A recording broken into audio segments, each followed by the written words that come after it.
आप देख रहे हैं मीडिया 92 और मैं हूं चंदा बुखारी। ईद उल अजहा सिर्फ जानवर ज़िबा करने का नाम नहीं, बल्कि ये हज़रत इब्राहीम अलैहिस्सलाम की अजीम सुन्नत कुर्बानी और अताअत इलाही का पैगाम है।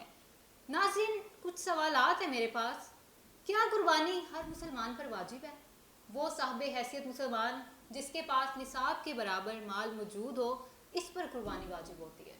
कुर्बानी में कितने लोग हिस्सा डाल सकते हैं? तो नाज़रीन, कुर्बानी में बकरा, दुम्बा या भेड़ सिर्फ एक फ़र्द की तरफ से कुर्बान होती है, जबकि गाय, बैल या ऊँट में 7 अफराद तक हिस्सा डाल सकते हैं। कुर्बानी के जानवर की उम्र भी बहुत अहम है। बकरा या भेड़ कम अज़ कम 1 साल, जबकि गाय या बैल 2 साल और ऊँट 5 साल का होना चाहिए। याद रखें, काना, बीमार, लंगड़ा या बहुत कमज़ोर जानवर कुर्बानी के लिए दुरुस्त नहीं होता।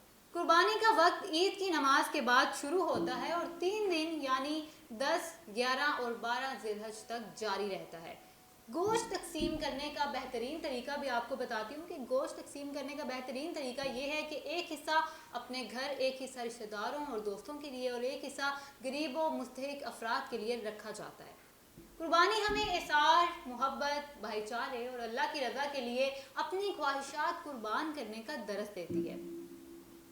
ईद उल अजहा मुबारक। सुन्नत भी अपनाएं, सफाई भी रखें और खुशियां भी बांटें।